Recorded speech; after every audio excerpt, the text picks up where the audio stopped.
Je m'appelle Stanley Volant, je suis Inuit Pessamit et je suis en train de marcher sur le territoire du Québec à la rencontre des jeunes et aussi à la rencontre des aînés pour apprendre plus sur ma culture, apprendre plus sur ma langue et sur les traditions et les sciences des anciens. Et aussi pour établir des ponts entre les communautés autochtones et non autochtones. C'est un peu une démarche personnelle, un peu une démarche pour guérir aussi, pour en apprendre plus sur moi.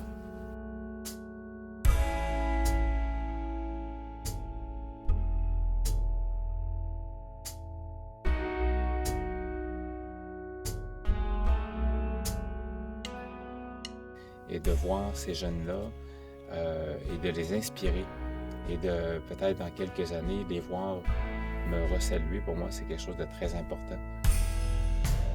Et aussi de rencontrer les aînés et de me réapproprier ma culture et ma langue et aussi me réapproprier mon histoire.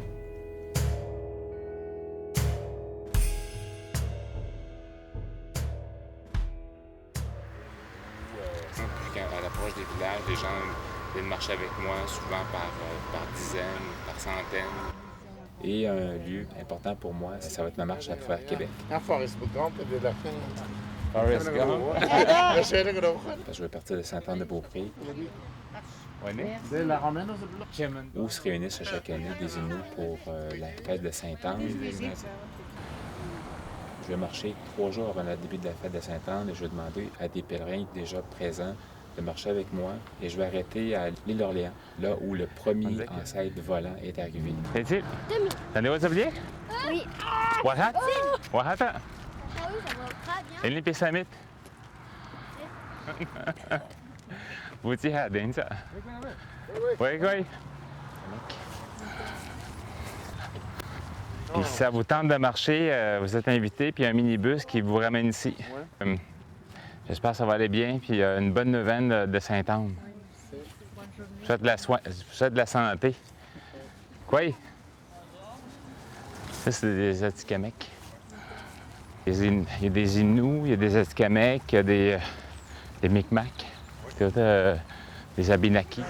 Les montagnais viennent faire leur pèlerinage ici, leur neuvaine.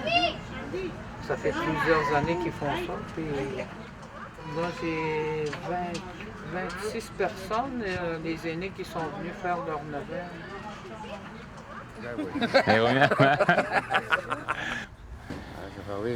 Nakamudan, Chef Hervé, Minat Popot. Oui, oui. Est-ce que tu as dit? François. Oui, François. Ah, t'as Ils croient beaucoup au miracle, hein? Puis ils prient beaucoup à la bonne Sainte-Anne. C'est à cause de ça qu'ils viennent ici. Puis ils disent que Sainte-Anne n'a rien en aide par leurs prières aussi. Ils prient beaucoup, les montagnais. Allez, combien?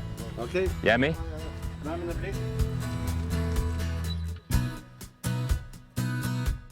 Quand on marche, on a le temps de réfléchir, on se lève la tête, au lieu de regarder l'horizon qui ne finit jamais d'arrêter et de se décourager sur la distance à parcourir.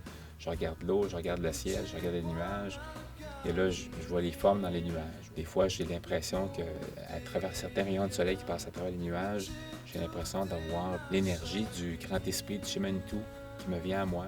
Des fois, je sens que c'est ma mère, mon grand-père, ma grand-mère qui sont dans les nuages, des esprits de mes ancêtres qui s'ouvrent un trou dans les nuages et qui m'envoient leur lumière.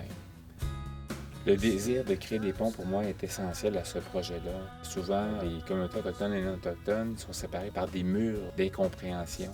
Et c'est important que les communautés qui vivent côte à côte puissent se connaître. C'est important de pouvoir briser ces barrières-là et de tendre le pont entre nos deux communautés. Mon plus grand souhait de cette marche-là, c'est de pouvoir inspirer 3-4 jeunes par communauté qui, eux autres, vont influencer leur famille, leurs amis. Je peux avoir influencé 100 jeunes, avoir changé leur vie, les avoir inspirés pour se dépasser et accomplir de grandes choses. Pour moi, ce serait le plus grand rêve.